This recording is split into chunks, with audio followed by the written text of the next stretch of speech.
And good morning to you all, or good afternoon from windy and wet Atlanta. We are here for a treat today. We have outstanding folks with us and a topic I think that is overdue. The topic of rethinking, redesigning, and representing our syllabi that we use in our courses. I think if you're like me, you are somebody who probably doesn't spend much time from semester to semester redesigning your syllabus and maybe thinking about how to make this tool a bit more useful, a bit more dynamic for your students.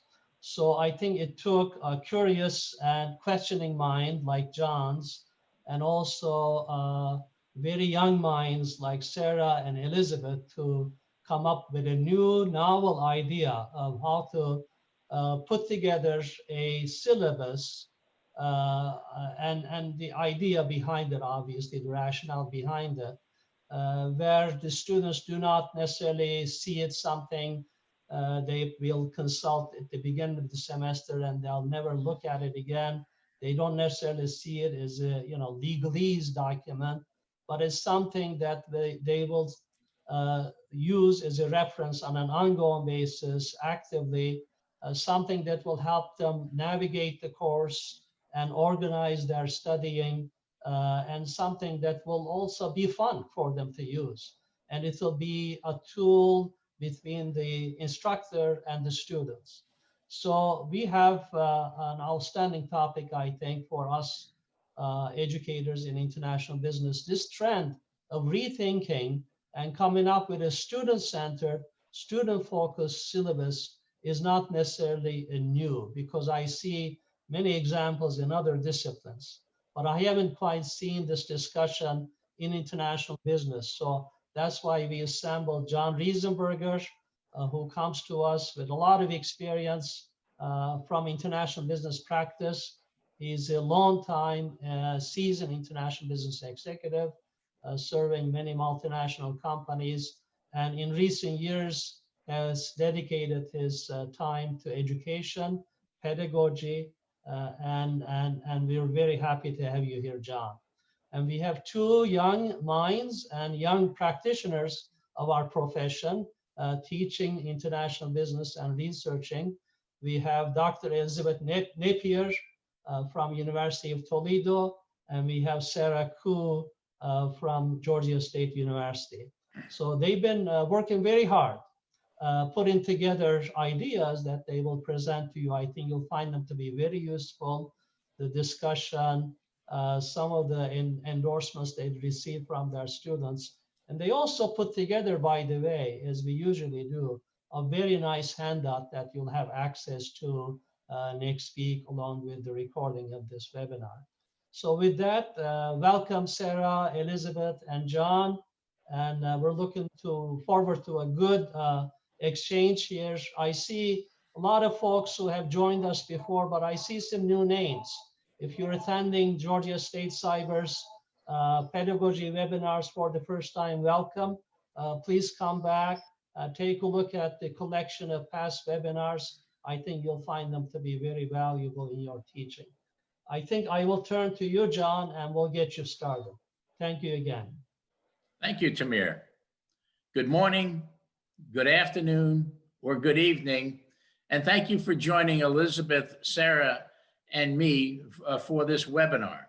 Two key challenges. Number one, how do we improve student engagement in the classroom? And number two, we need help with designing syllabi. These were the two most mentioned needs expressed by over 100 professors at the end of the program evaluation of the 2019 Georgia State University Cyber Pedagogical Workshops. Hi, my name is John Riesenberger, and I'm truly delighted to be joined by Sarah and Elizabeth as we explore some exciting solutions that we have developed to address the key challenges of improving engagement in the classroom and creating an exciting student goal-centered syllabus. My teammates, Sarah and Elizabeth, joined with some very special qualifications. Number one, both have had extensive business experience before entering their PhD programs, and they will relate some of that experience during the presentation and why the development of certain skills are critical to new employees that are facing employment challenges with the advent of the fourth industrial revolution. Number two, they have both had great success in the classroom. And thirdly, each were students not that long ago, and so they can relate emotionally and can truly understand the challenges of today's students. Sarah? Great, thank you so much, John. Just had to unmute myself. I'm pleased to be joined by both John and Elizabeth to present this information to you. Welcome to this session, and we hope to share some insights that hopefully you didn't know, and share some ways in which you can help you create your syllabus or adjust your syllabus to better engage your students and have more effective learning.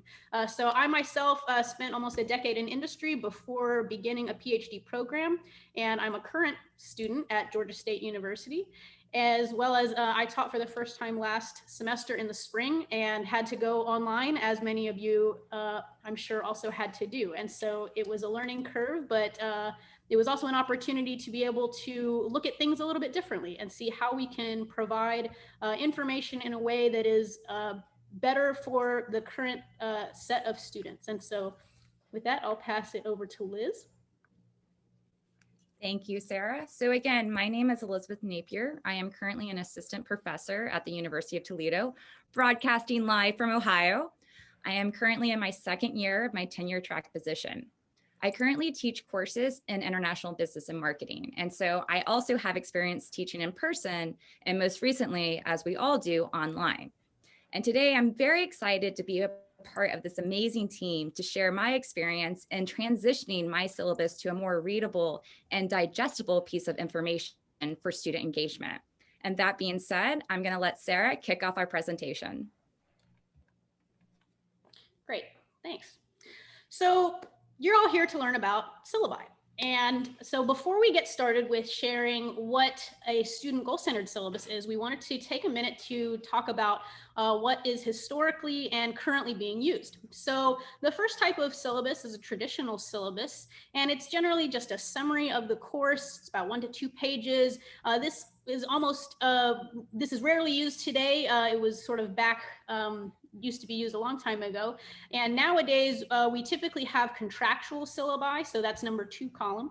And that's the most common. It has university policies, and it's basically outlines the obligations, the expectations of both the instructor as well as the students. And both the learning-centered and the engaging syllabi design are formatted to help to focus on participation and engaging students. And really the difference between the learner-centered and the engaging is one of a design change, having more visuals and things like that. So before we get started on sharing a little bit about the different types of syllabi, we wanted to do a quick poll. And so we'll give you all about 15 seconds to see what is it that you all currently do for your syllabus design? Is it traditional, contractual, learner-centered, or engaging? And keep in mind, this is what you currently do, not what you want to do, but what you currently have. And so I think, I didn't start a 15-second timer, but we'll just give it a few more seconds. Please do the poll that's on your screen to see what type of syllabus style do you use. And that's, again, traditional, so it's about 2 to 4 pages, very short. Contractual, which is the obligations. Okay, so we see the results of this poll right now is that most of you use a contractual style syllabus, and that's what we expected to see. And so this is great. This is an opportunity for us all to sort of reflect and see, what we want to do for our syllabi going forward. And presumably you're all here because you want to learn a different style and a different way to create or design your syllabus. And so we as instructors, we make choices on how we deliver information, but it can be tricky because, as you all know, we wear many hats as instructors. And so Elizabeth is going to talk a little bit more about the different roles that we play.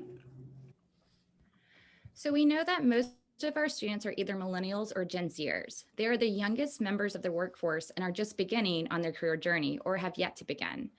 In regards to the current coronavirus pandemic, many have been fired or furloughed out of work and are now experiencing the greatest trauma since the Great Depression or World War II. As a result, we as instructors need to reimagine our roles. The same way driving a car and riding a motorcycle are different forms of transportation, they have enough differences to warrant additional forms of preparation. So one of the first steps of career relevant teaching is considering our roles as valuable instructors. We are now more than subject matter experts. We must also act as mentors to guide our students, comedians to keep our students engaged, managers to make sure all our students understand their assignments, which has been, I can say from my experience, especially challenging in online teaching. We are also copy editors to help students grow, and also technical support specialists to make sure that all our students can access the material, and so much more. So of course, we wear many different hats as instructors. In sum, the good teacher is more than a lecturer. In the current landscape, we know that students and ourselves are struggling with high rates of anxiety, depression, and uncertainty about what the future may bring. And while the immediate concerns of skyrocketing employment and a stalled economy must be addressed today, we as educators must reimagine how we connect with our students and better prepare them for the workforce post-graduation. We must also have great patience and empathy in understanding our students. One way to do this is to humanize ourselves. And the way we do that is from the first day, the first impression, which is the syllabus. Recent survey shows that most Generation Z students attend college to learn more about their own interests and get skills with what they want to do in life. Most importantly, we saw that in the survey that most students desire to get a better job and make more money post-graduation. Many instructors do not know what their students care about because they do not ask. Thus, the simple thing to do is ask. We need to ask what our students care about and why they are taking our courses. It is also important to inquire how we can help connect the course material with the students' career aspirations. When doing this, and I found in my own experience, you will find that you can even group students together based on their interests in their class. So this will open up new doors of how you can connect to your students and also how they connect with one another, especially in these times of online and virtual learning. In addition to why students want to attend school, we must also connect this with employability. In this survey in front of you, we see from the Cooperative Institute Research Program, otherwise known as CIRP, which has surveyed college freshmen for over 50 years to allow instructors to actually see a snapshot of what our incoming students look like and are interested in. We see here that soft skills are most desired by current employers. And as this is most desired by current employers, this is unfortunately what students lack most, is the soft skill development. So we see here it's notably in teamwork, ethical judgment, decision-making, and oral communication. Thus, it is our jobs as a revolutionary instructor to fill this gap. And like Elizabeth said, we are the bridge as instructors. Students are wanting to have better jobs and make more money, and employers are wanting to hire people who can communicate, think critically, and work in teams. And we as instructors can offer that bridge between what students want and what employers want by both teaching hard and soft skills through compassion and empathy. And again, since you all are here attending this session, that shows that you are authentically driven to improve your pedagogical skills.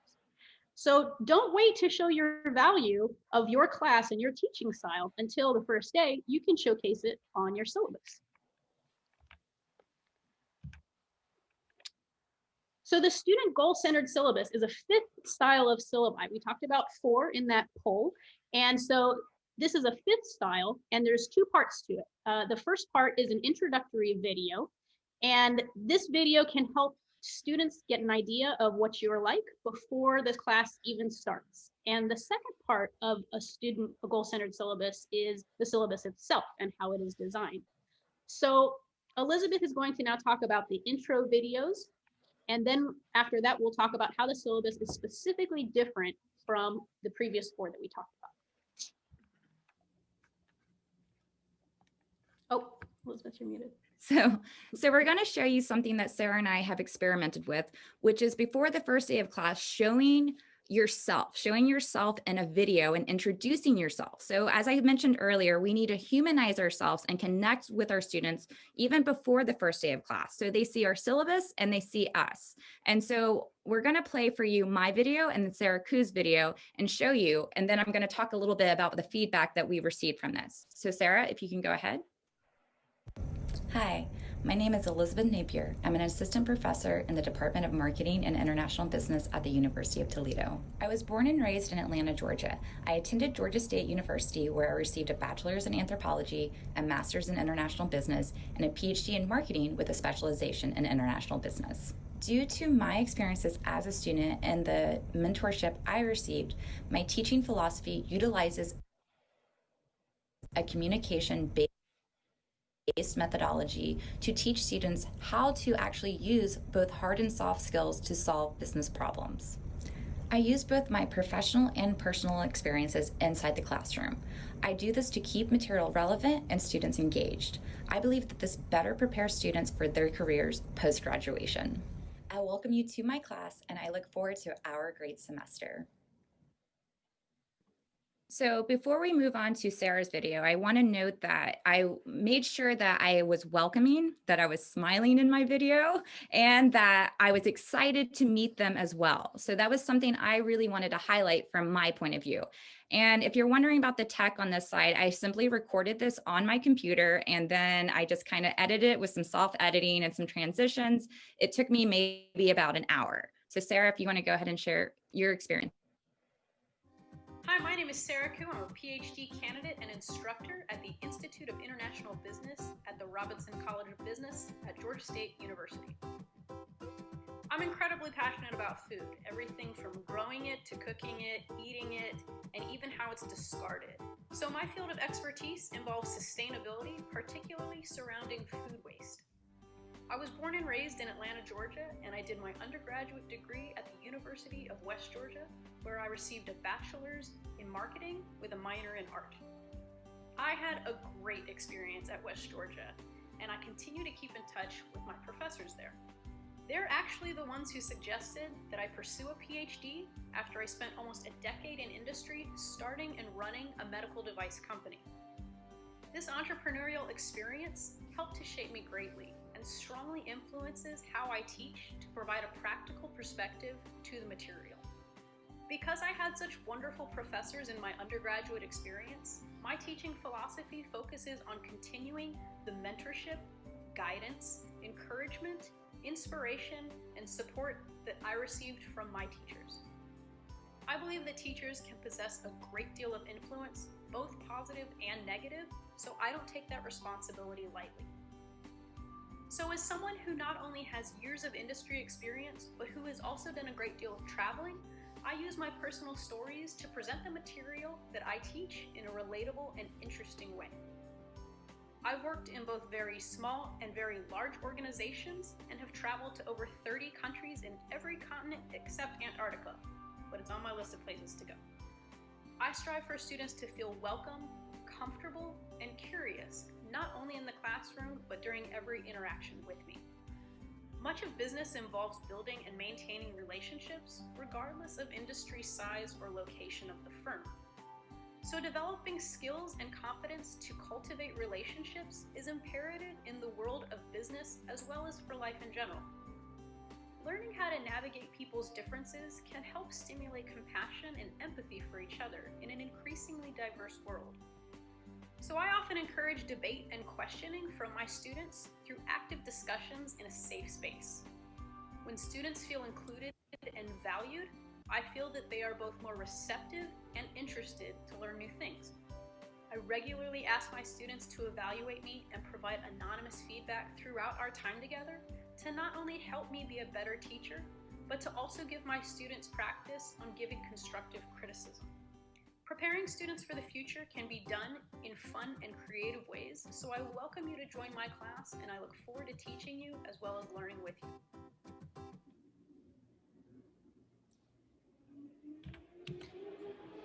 Great. So again, sort of just like what Elizabeth did, I wanted to showcase sort of my style, my personality in my video, and also share a little bit of who I am, my experiences, a little bit about my credentials, so that the students can not only see the kind of teacher that I am, the style that I have, but can get to know me as a person before class even starts. And so now let's talk a little bit about the different ways to create a syllabus that is student goal-centered. And part of that is through style. And like you saw in the video, there are lots of ways. Elizabeth and I both did a video, but we did it in different styles, and that showcases our personalities. And you can do the same thing with your syllabus. Make it your own. Try to stand out. As instructors, we are role models and mentors, among many other things, as Elizabeth said. And so when you're writing the tone of your syllabus, make it reflect this leadership. Show that you're invested in your students as people, that they're not just a number in your classroom. It makes a big difference. So offering to provide some guidance, letters of recommendation, even help with resumes, things like that, is very valuable for students to have. It seems like maybe a small thing, and yes, it does take time, but when you invest in them, they will invest in your class. So I've written many letters of recommendation for my students, and they have truly valued that. And we'll look at testimonials a little bit later. And even things like language, using words like I, we, and you, instead of just things like the instructor or the student when you're writing the syllabus, it signals stronger accountability for more effective learning. And so again, when you make it a more personal tone in your syllabus, it signals to your students that you're actually caring about them. You don't just have some generic document that's just lots of text that, they're getting 4 or 5, sometimes 6 of these every semester. So again, make it stand out, make it your own. Another thing is formatting. Formatting is also very important. There is a reason that articles and textbooks are broken up into sections and have visuals and color. It makes it easier to read. Again, these students are receiving multiple documents every semester. And, treating your syllabus in a way that is much more interesting and engaging for the student is helpful for them and also just more interesting for you. Remember that this may be students' first impression. A lot of students will ask for or look at syllabi before classes even start to get a feel for the class and what's going to be expected of them. So make this first impression count. And as an art minor, design is very important to me. And so, but it's not everybody's strong suit, and that's okay. You can ask for help. Many universities have art departments or graphic design courses, and you can ask the professors and the students that are in those departments and in those courses for some help. Because you also want to make sure that you don't get too carried away and have too much going on in your syllabus, because that can be distracting and harder to navigate. So consistency is really key. And lastly, flowcharts can help explain your course in a more digestible manner for more visual learners. And so it's also helpful for us to, as instructors, to organize the course structure in a flowchart kind of a way to make it, again, easier to design and easier to understand. So in terms of this student goal-centered syllabus, this right here, it's just scrolling through my a website that my syllabus is on. And as many of you did, I had to transition my course to online learning last semester in the spring.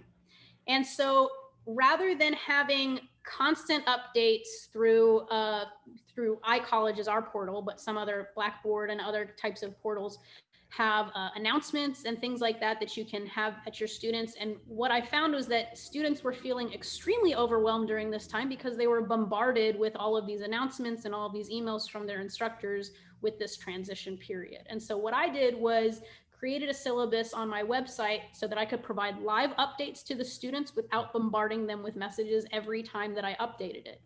I know many of you have a syllabi that's either in a Word document or PDF text format.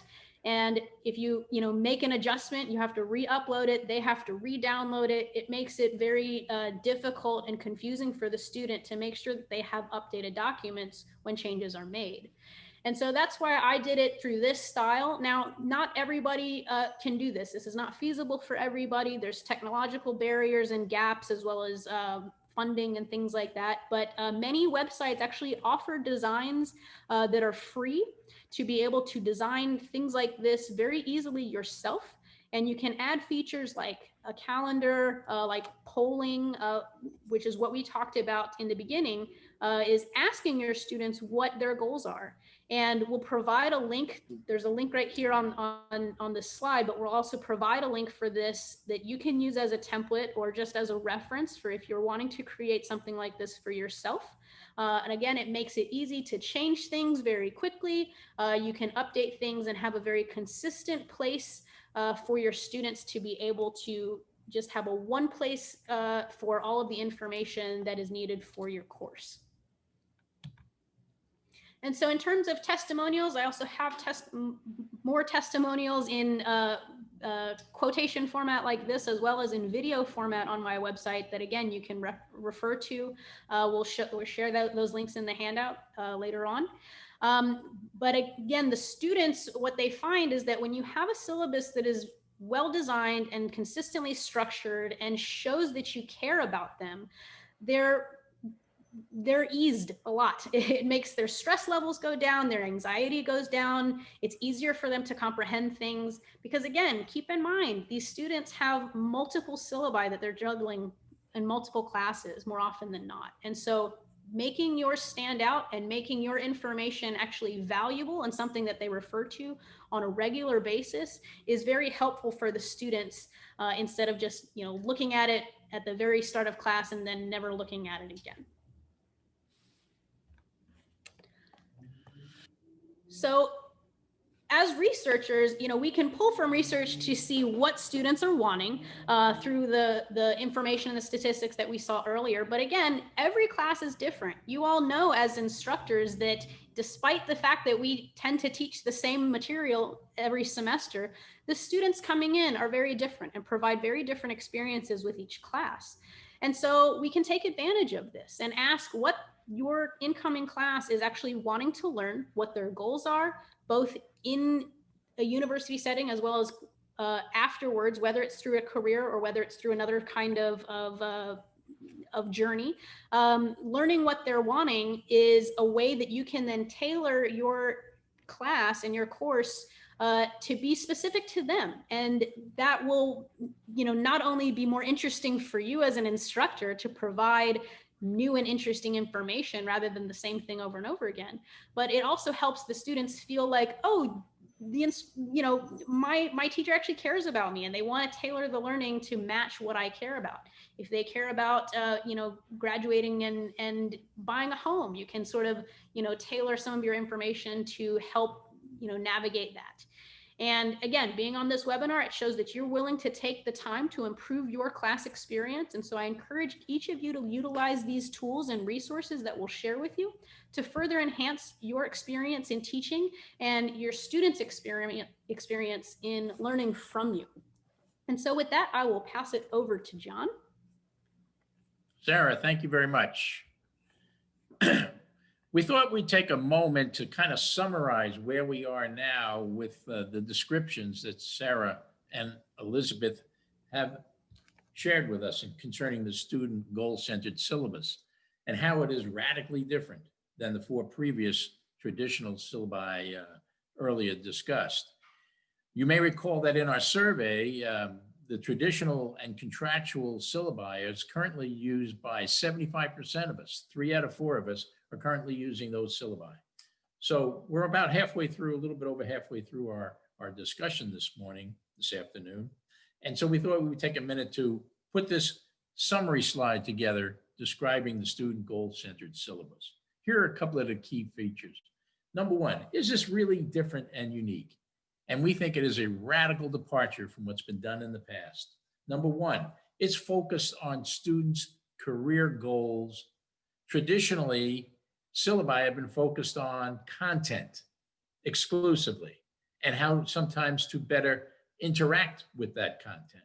Here we've taken a step back and looked at the future. We've looked outside the university. We've looked at as Elizabeth pointed out, what employers are looking for and what is the gap in skills that is needed, that exists rather, and how can we address that in our learning outcomes. So this is a shift from traditional content to career relevant content and the inclusion in learning outcomes, very specifically of intangible people, soft skills development, linking those back in the classroom to student outcomes, student objectives, student career objectives. When the student fully understands, this is what I want to do when I graduate, and can relate directly to the learning outcomes in terms of the content and in terms of the skills, as Sarah and Elizabeth pointed out, they're more likely to be engaged. Sarah shared with us some of the key things about the writing style. And the writing style we want to communicate here is one that makes promises, not demands. Our language focuses on use of the first and second person, avoiding, as Sarah pointed out, the use of the third person. Tone. The tone, as Sarah and Elizabeth have pointed out, is truly focused on one that is motivational, positive, compassionate, and promising. And lastly, visually appealing, trying to make our syllabus something that when students open it up go, wow, that's fantastic, because they have grown up in a visual environment as opposed to one that is just strictly text. So the next slide, which is also included in your handout, Sarah, if you can move to the next slide, is a brief comparator of the 5 different types and the predominant content of each. I'll now turn it over to Elizabeth, who will go into more in depth on our discussion. Thank you, John. So we want to talk about now going beyond the first day of class and how the student goal syllabus not only makes a good first impression, but it's something that the students can refer back to again and again and easily throughout the semester. So I want to share something of what that I did this semester. So to operationalize the student goal syllabus, I use something called third space thinking. And so again, earlier I was talking about how employers are looking more for soft skills, and this is what most graduates are lacking right now. So to use that in my syllabus and in my classroom, I use assignments based on adaptability, cultural competency, empathy, intellectual curiosity, and a holistic 360-degree thinking. Now, before I move on to the next slide, I want to share, I know that many of you are probably saying these would probably be very difficult assignments to grade, and they are, but the point of the assignments is to get them out of the box thinking and to actually connect their career aspirations to what we're learning in class and the skills that we're learning in class. And so again, before we move on, one thing that I do is I ask my students to speak and to engage. And I'm teaching a synchronous and an asynchronous course. So my synchronous course, I encourage them to turn on the camera and connect with me and connect with others, because this is how the world is working right now. And you might as well practice in class instead of going on the market and not being able to do that. So before I move, you can move on to the next slide, please. So from the very first day of a class, and this is one of the key attributes of the student goal-centered syllabus, is to ask students what their career aspirations are. And I was honestly just shocked at how many students came to me and were telling me what their career aspirations are, and honestly just sent me unsolicited emails telling me no one and no instructor has ever asked them that. So as I mentioned before, you can ask them about their career aspirations, and then you can group them together and also cater your content to make it more valuable to the class. So here I have a couple quotes from my students. So one student talked about how he or she wanted to run a business internationally and just wanted to know what type of opportunities are abroad. So these are freshmen and or sophomore students. So some of them probably, don't have exactly a career direction yet, but they know that they're interested in international business. The second student here that I want to highlight is this person said, I want to be able to connect with people on a global level and work with products. And I found this very heartwarming. This person also said, apart from my career goals, one of my aspirations in life is to make my parents proud of me. So they humanize themselves. That warmed my heart because they have career aspirations, but they also want to make their family proud and themselves proud. So this also brought out their personalities and just asking that. And this is a key part of the student goal-centered syllabus. And lastly, the quote that I want to look at is this person said, I plan to run several companies that focus on a set of principles to better society. So this person connected with me because I'm interested in sustainability and corporate social responsibility. So I know that I can group these students together on just learning about international business, maybe focusing a little bit more on FDI and what kind of jobs look like in that, and then maybe enhance my lesson on CSR and sustainability. I also encourage these students to comment to each other and talk to each other back and forth.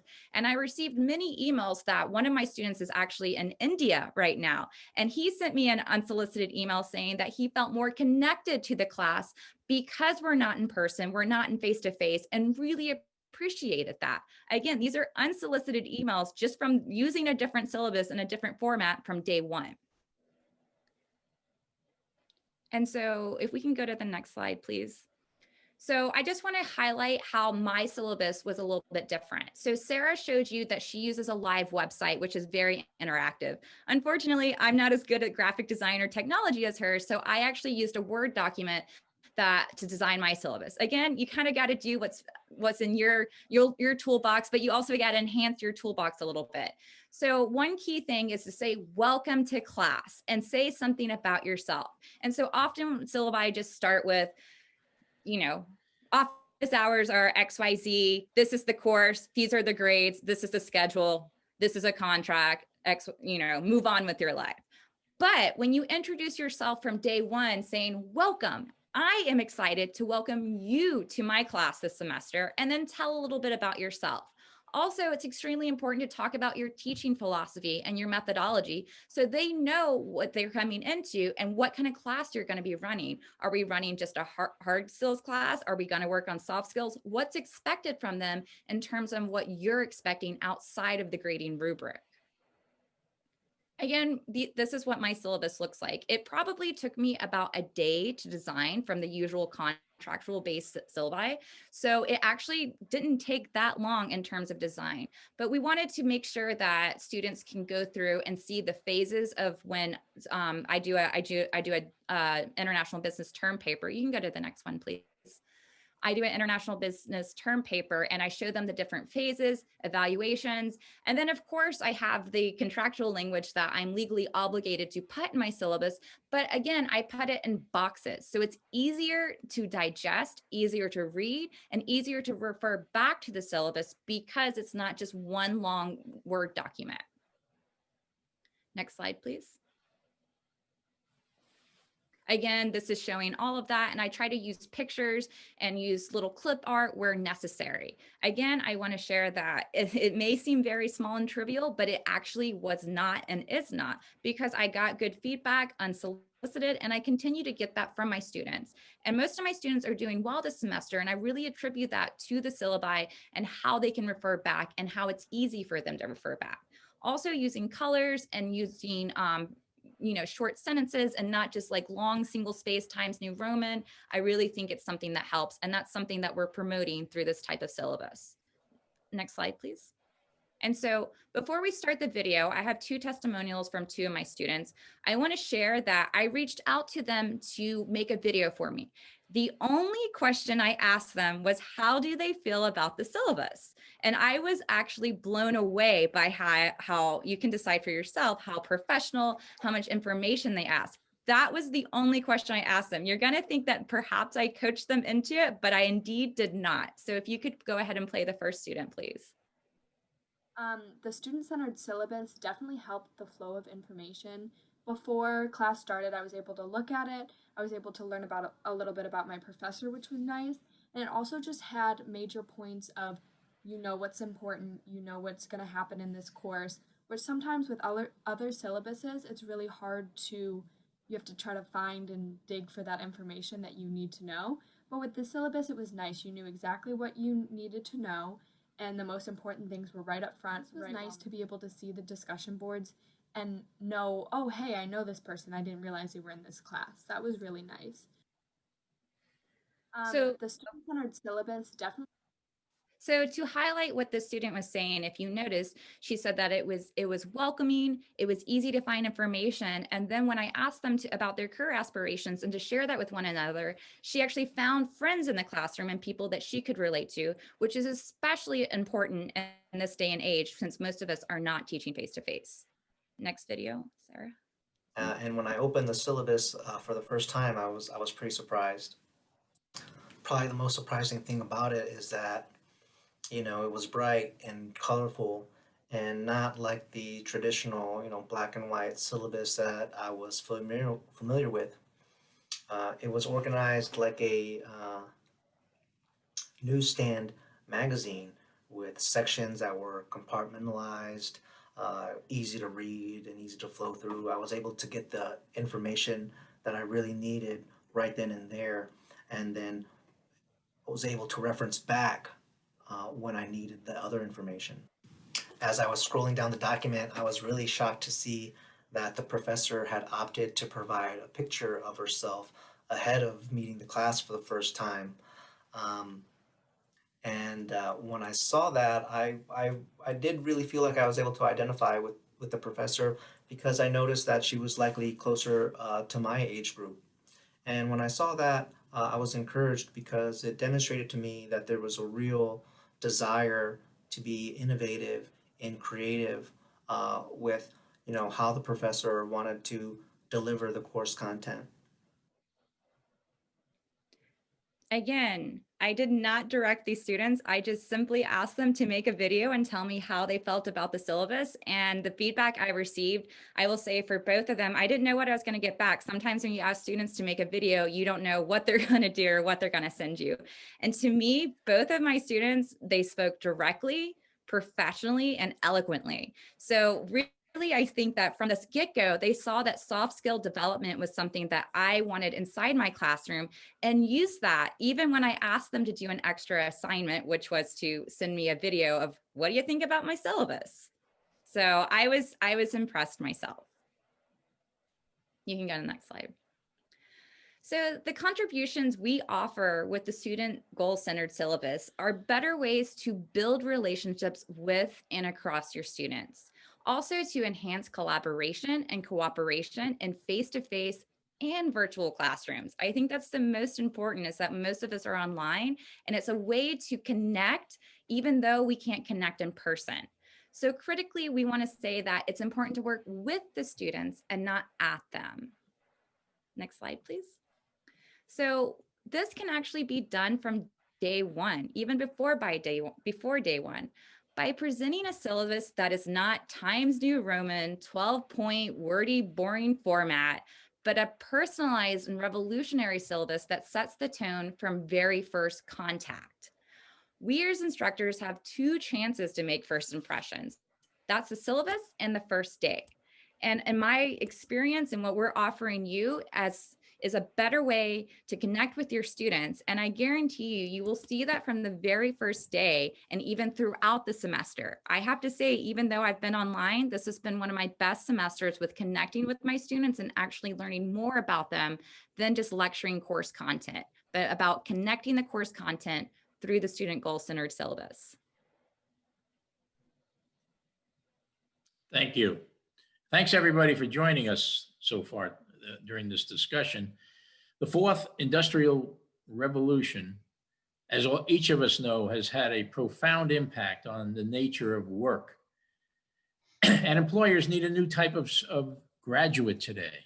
And that is what we are attempting to incorporate in this new syllabus, to understand the unmet needs of students, the unmet needs of employers for new college graduates, and to translate and transition from traditional content to career relevant content and to include specific training for the skill sets that are required for today's new college graduates to improve their employability and success in the workplace.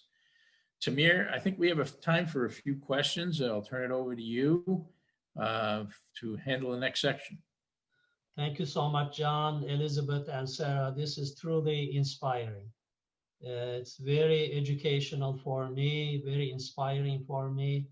I think one of the things you do, you show your enthusiasm, you share it, especially on an online environment with a video or a living document where the syllabus is not a static document, but a dynamic document. It talks and speaks to the student in a very compassionate way.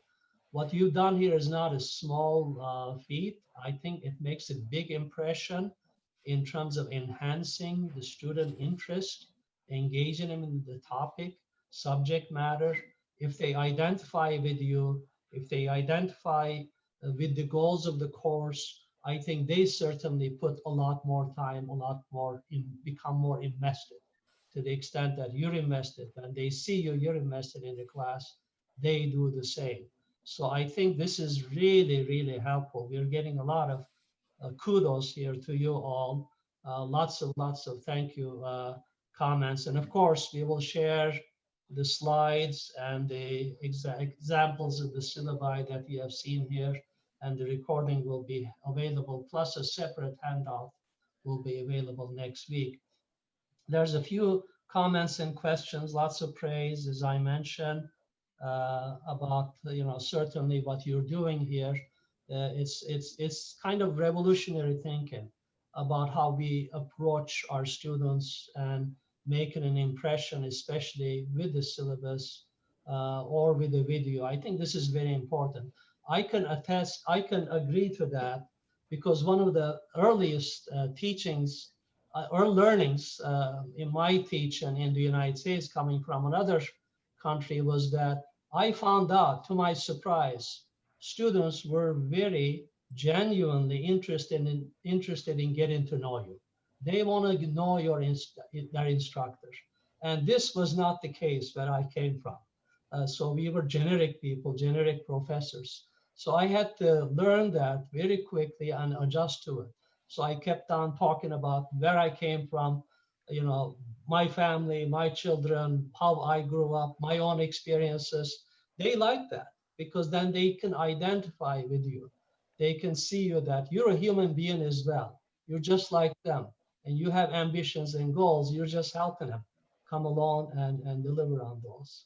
Lots of comments here, questions here. Some of them are technical. Sarah, in terms of, you mentioned to what extent to have this living document online on the web, what it requires in terms of technical knowledge. You may want to say a couple of things about that. Sure. It's not insurmountable, I know. Yes, and I know that especially with everybody shifting online so rapidly in the spring, it was overwhelming. And so hopefully everybody's feeling a little bit less overwhelmed by now, to be able to maybe go back and develop some of these skills or abilities to make your technological and virtual presence a little bit easier. What I used for making videos is I'm a Mac user, and so I just used QuickTime and iMovie for editing, and uploaded them on YouTube and have that there. And for my website design, I use Squarespace, and I know Elizabeth uses Wix for her website. These are free to be able to use. And it's actually very helpful if you do not have any kind of design or art or technological inclination, because they have a lot of sort of templates and canned things that you can use to make it easy. Like I have a poll on mine to where I can ask them what their goals are, and that will automatically get sent to an email address of my choice. So I have it, I have that, and so it makes it very easy. Again, these services make it very easy, even if you don't have very sophisticated skills for that. So hopefully that's helpful, and we'll provide links of those on the handout as well. Very good. Jacobus Bors, our colleague, reminds us that, our universities and academic councils do have strict instructions for faculties to the contractual stuff to incorporate there. And you talked about that. I mean, it's there, but it's very I mean, it's very apparent, but you don't necessarily make the whole flavor of the entire document, a legalese document or a contractual document. So Right. it is there. You have to abide by that. And Sarah, you actually, wanna, eh, Elizabeth? yeah, especially so because things I don't know about some of y'all's schools, but our schedules for midterm for exams and things like that were they kept changing in the spring, and so and they tend to do that, and sometimes policies change from year to year. And so actually, I found it easier to be able to link those on through my website because I could update them very quickly. And so when they changed, I changed the links, and that way the students didn't have to go fishing around for what was accurate and what was updated. They just had a one-stop place to do that. And so still, of course, included all of the policies and all the information, but it actually makes it easier because then they can just click on it if they want to have more information on it. It's not necessarily something they have to just, read through. Elizabeth and Sarah, how do you make your syllabus a dynamic document in the sense that you update and maybe put in reminders as to when a particular assignment is due? You make it a document that they will refer back to on a regular basis to remind them what's coming this week or what is scheduled in the next session. So I actually designed my document through Word document. So mine, and what I do is I don't turn it into a PDF, and we use Blackboard here at the University of Toledo. So every time that I can overwrite the file and update my document. So I know that most or professors, and I have in the past turned mine into a PDF, but I download the document, edit it when and as needed. But I designed mine completely in Word and just made colorful boxes and just kind of played with it and put my own personality in it for the day that I used to design it. Of course, thank you to John for giving me the idea of actually going forward with this, because usually I would use a contractual kind of type of syllabus, but I use a Word document that I just update and upload as needed. Sarah, you mentioned that to some extent, maybe it reduced a dynamic student-focused syllabus, eliminates the need to send them a lot of reminders, emails. How do you do that? Can you elaborate on that? So actually, I'm going to pull up I'll pull up my website. Can you all see Yes. this?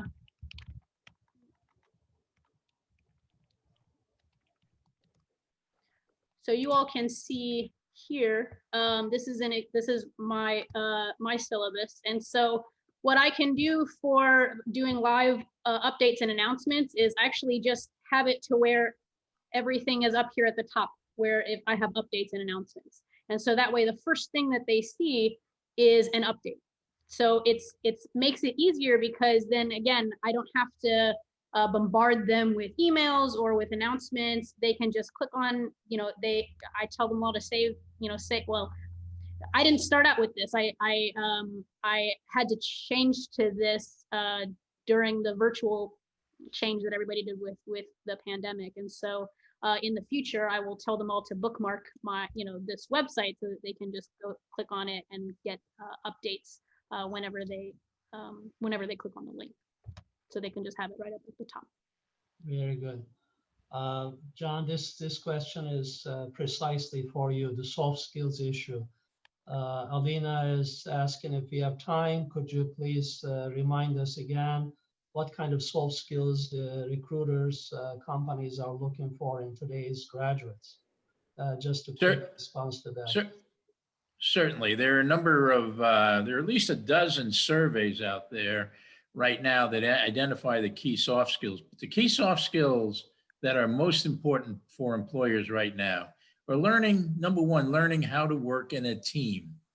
And I think what's important is that assigning people to a group does not make them a team. Most of us have not had formal training in teaming, but it is something that really needs to be developed. Number 2, oral and written communication skills. Oral and written communication skills. So to the extent that your tests can include paragraph replies rather than multiple choice questions, or if you have some type of a term paper or some type of a paper or two. As we know, many students that enter university are ill prepared in written communication skills. I had a professor in graduate school that said the number one skill you need to learn is oral communication skills. And I forget what the course was. It was some type of management course. There were 20 students in the class, and by serendipity, there were 20 chapters in the book. And he said, this is what we're going to do. I'm going to teach you how to make an oral presentation. Each of you are going to stand in front of the class for 45 minutes and teach one of the chapters. Yikes. So what he did the first session or two was teach us how to present, how to take notes, how to ask questions, how to get interaction from the audience, proper eye contact. And each of us stumbled through that presentation. Now, in his prior career, he was an executive recruiter for the fashion business in New York. And in his 30 years in the fashion business, it was his determination that the most successful people were not the best or the brightest, but those that had the best communication and negotiating skills. Other things are, of course, ethical judgment. And I think those are some of the key ones. In our handout, by the way, we'll be providing a roughly 19 to 20 page handout. All of those particular skills will be reinforced and identified. Thank you, John. Thank you. Any final comments? Hannah's here reminding us that our time is almost up. It's been a fascinating, very educational, very inspiring day today. There's a lot more questions, and we'll try to respond to some of your questions we didn't get to today. But I want to thank for the tremendous time John, Elizabeth, and Sarah have put together to put together this session. I think it's been phenomenal, and I will thank them here, and I will turn it over to Hannah. Yes, and I'll just say it again. Thank you so much to John, Sarah, and Elizabeth for sharing this great information with us today. And thank you to everyone for joining us and sharing your fantastic questions.